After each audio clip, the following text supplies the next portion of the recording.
Good morning. This hearing will come to order. I want to thank all of our witnesses, who I will introduce in just a moment, and Ranking Member Senator Sessions, all of our colleagues who are here today, thank you for joining us. Over the next few weeks, both chambers of Congress will be debating fundamental choices about our country's direction and what kind of nation we will leave to our next generation. We will lay out proposals that reflect very different approaches to the many challenges we face. One central question that we are looking at is how can we bring down our debt and deficits while putting the middle class and broad-based economic growth first. Today's hearing will focus on how cutting wasteful spending from our tax code can help us meet this challenge. As we have looked for ways to reduce our deficits and debt, we've heard a lot of outrage about waste and excess in government programs.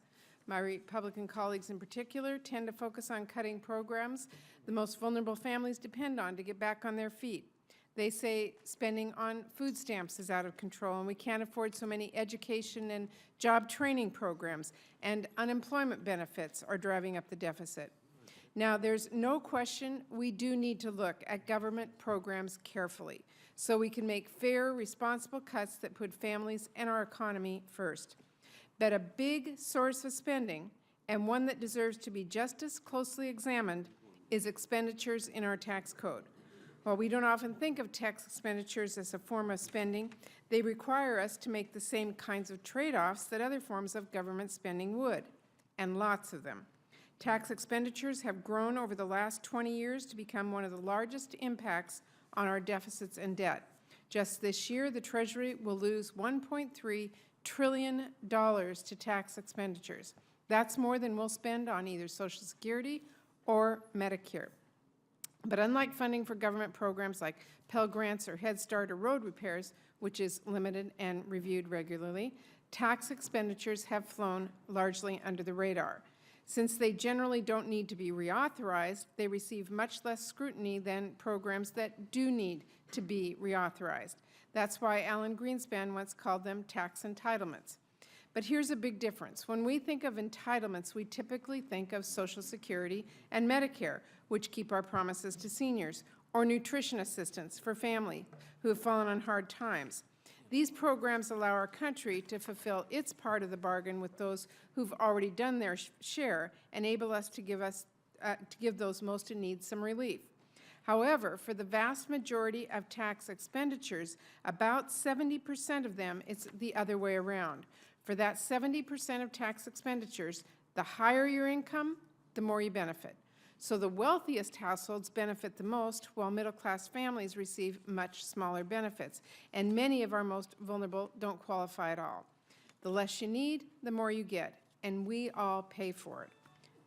In 2012, on average, the top 1% of income earners saw their after-tax income increase by nearly $250,000 as a result of tax expenditures.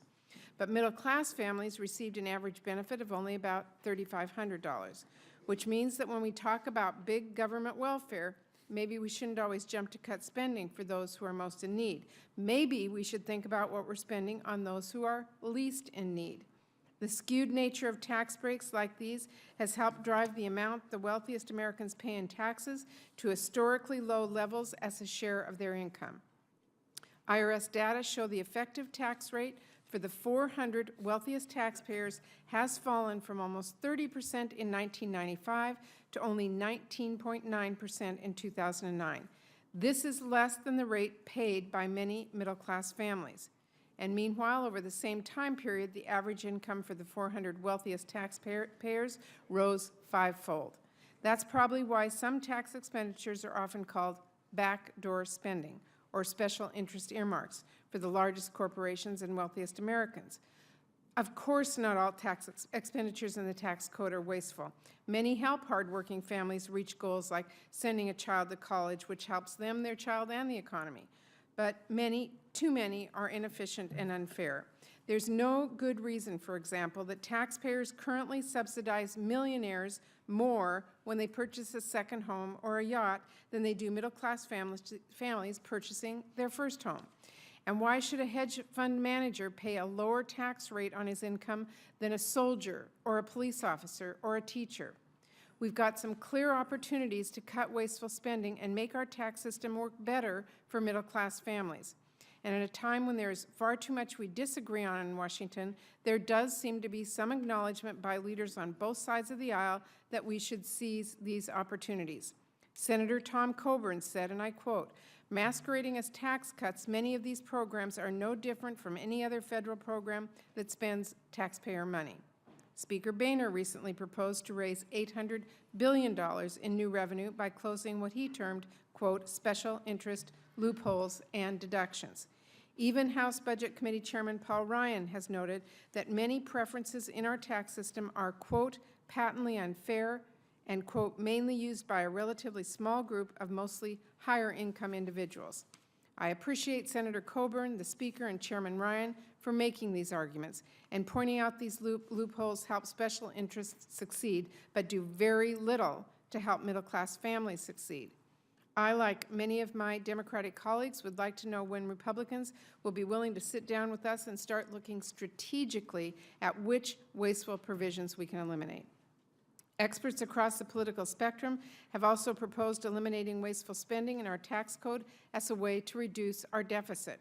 Discussing options for major deficit reduction, Ronald Reagan's chief economist, Martin Feldstein, recently said, quote, "The distinction between spending cuts and revenue increases breaks down if one considers tax expenditures."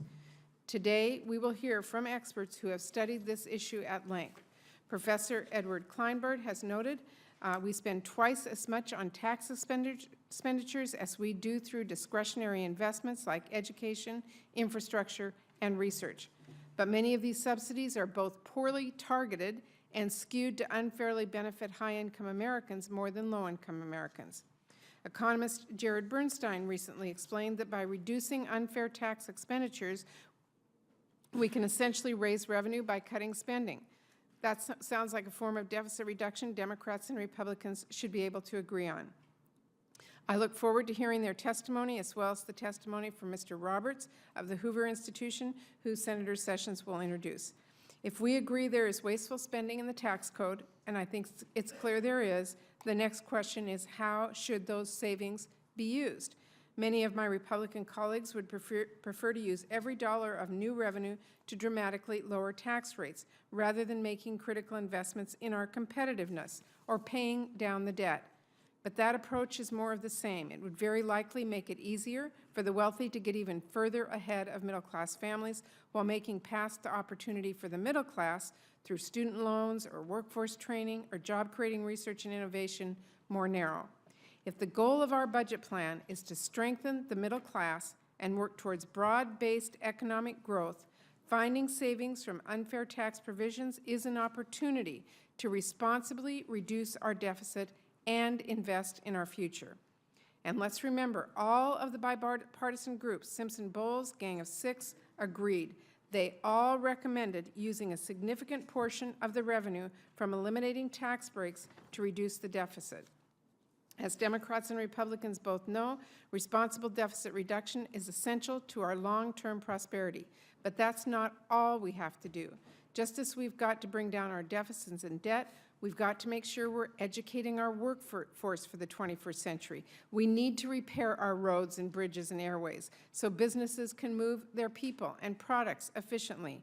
And we need to invest in research and development so we can continue growing new industries in the United States rather than ceding these new industries and the jobs that come with them to China or India. That's why proposals from nonpartisan experts include new revenue for deficit reduction and point out the need to continue making investments in our long-term economic well-being. The Simpson-Bowles plan, for example, described infrastructure, higher education, and research and development as, quote, high-priority investments America will need to stay competitive. And we've seen time and again that the American people agree.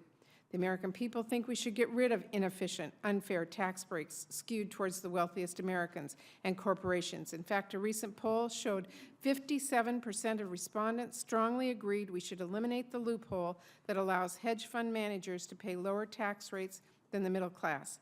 58% strongly agreed with closing loopholes that will allow wealthy Americans and corporations to shift income overseas.